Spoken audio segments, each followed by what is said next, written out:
30 hadis. Peygamberimiz sallallahu aleyhi ve sellem aytdi: Al-islamu ya'lu ve la yu'la. İslam dini hemmenimizden üstündür ve onundan üstün hiç nime buluşu mümkün emas.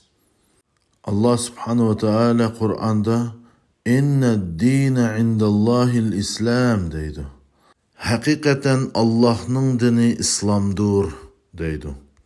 Hakikatte Allah subhanahu ve taala her birimizge her türlük nimetlerini bergen.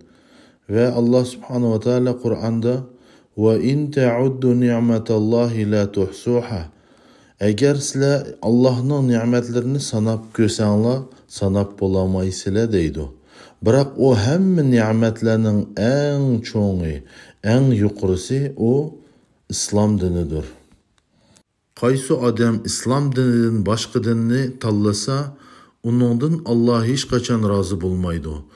Allah subhanahu ve taala Kur'an'da وَرَدَيْتُ لَكُمْ إِسْلَامَ دِينًا ve sizlerden men birli İslam diniga razı bulumen deydi.